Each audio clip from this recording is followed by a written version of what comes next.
Anna had always been a dreamer.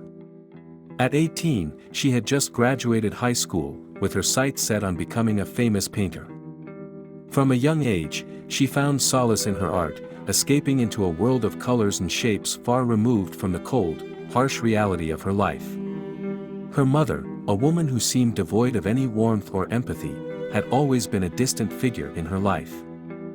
As long as Anna could remember, it had always been just her and her mother. Strange men would come and go, never staying more than a few months. Each departure left her mother more bitter and isolated. Over time, she became a complete loner, withdrawing from society and trying to drag Anna down with her. But Anna resisted. Her dreams of attending the Milan Academy of Art were her lifeline, a beacon of hope that promised a way out. Anna knew that once she left for college, she could finally escape her mother's clutches. But just as she was about to leave, her mother was diagnosed with stage 3 colon cancer. Bound by a sense of duty and perhaps a glimmer of hope for reconciliation, Anna stayed to care for her. She watched helplessly as the disease consumed her mother, making her even more bitter and resentful. When her mother finally passed away, Anna felt a complicated mix of relief and sorrow. The torment of her childhood was over, but the scars remained. As she began to clear out the house, she discovered that her mother's life insurance policy had left her with a small fortune. It was more than enough to fund her dreams and leave her past behind. Anna had a month to clean out the house, arrange the funeral, and put the home on the market. While going through her mother's belongings, she stumbled upon a hidden door under an area rug in her mother's room.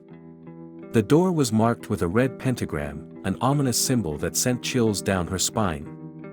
She hesitated, but curiosity got the better of her. She opened the door and descended into a small, shallow room. The room was a shrine to the macabre. Bison horns and black candles adorned an altar, and a thick book on the dark arts lay open, its pages filled with strange symbols and incantations. Anna's heart raced as she picked up the book and tried to decipher the words. She began to chant, her voice trembling as she read aloud. The room grew darker with each word until it was pitch black. Suddenly, the pentagram door slammed shut, trapping her inside. Panic set in. Anna felt the oppressive darkness closing in around her.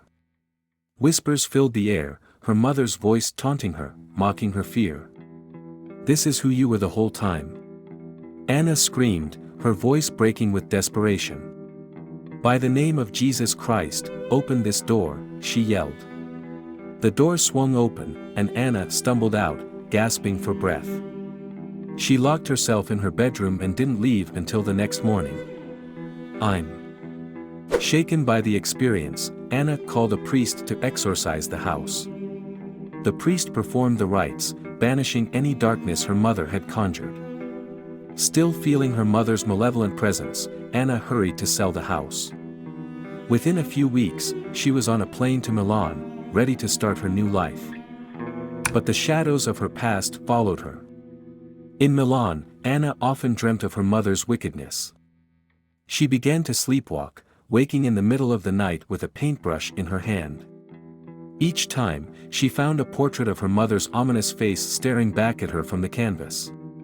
Despite the distance and the passage of time, the darkness her mother had left behind continued to haunt her. Anna's talent and determination eventually earned her recognition in the art world, but she never spoke of her mother or the horrors of her childhood. The paintings of her mother's face became her most famous works, praised for their haunting realism. Yet, only Anna knew the true inspiration behind them. She had escaped her mother's physical presence, but the emotional and psychological scars remained, influencing her art and shaping her life. Even as she achieved her dreams, Anna lived with the constant reminder of her past.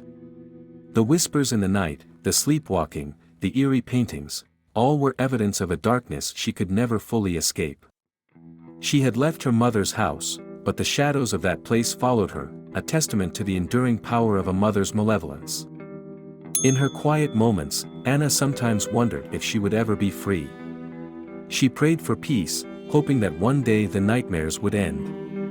Until then, she poured her soul into her art, transforming her pain into beauty, and striving to build a life that was truly her own.